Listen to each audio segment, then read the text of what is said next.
for watching Real Politics with Bob. Have a great show, and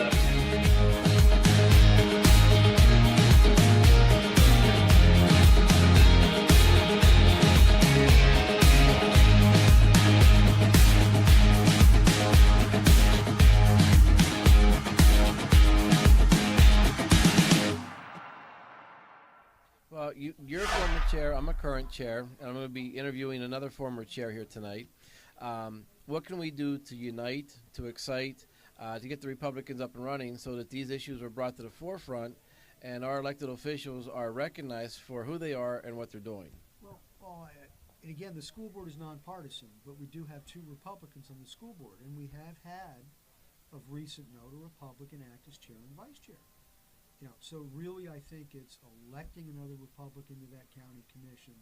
So whoever's in that chair, and I don't know if Chip's going to be term limited soon, so it might be somebody else, but having that person to second, at least force the issue with the Democrats. And it's not saying that's the be-all and end-all. I still think you have to do a good job as an elected official. I was honored to spend a very short time on the school board appointed by a governor to fill in for something. And I still looked at it not as a partisan issue, but what's good government. But there are some things that play out that just philosophically the other side's never going to let us move up, so to speak. Well, I'm gonna take an issue with that. They're not letting us. Does that mean they're in control in Broward County? They certainly outnumber us, and they outnumber us in the elected as an elected official, and they outnumber us by registration. But it doesn't mean that we can't compete. The right candidates have always done well in this county.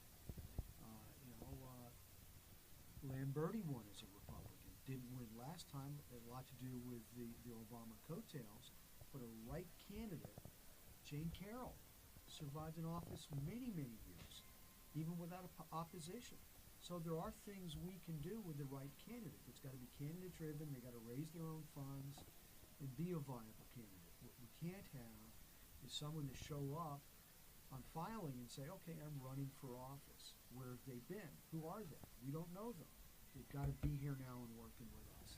So I guess a point that I would take that anybody that's thinking about running down the road needs to have a table at Lincoln Day for March 12th. Is that correct? That's never a bad idea, sir. But why not? Because it's the volunteers and the people that donate. It's a great mix of people. There's a couple things that we're trying to do in the Southwest, and we've always tried to do in the Southwest. Obviously, we have a very viable club there. It's a club that spawns candidates. We help our candidates. Right now, we have an election in Pembroke Pines. 2 of our club members are running for city commission. Who are they? Let's give them a good soundbite. Chris Zeide, Mark O'Loughlin. Both have tough challenges, but they're both experienced. They know what they're doing. I think they'd both be great if they had an opportunity to serve. But they've been there. They've either been active in a club, active in their community. Chris has run, I think this might be his 3rd time for office. I believe this is Mark's first shot at it. But Mark is incredibly networked in the civic community as well as the business community. And that's where you got to build those bridges. And you've got to show some service on some city boards or other things. You've got to be involved.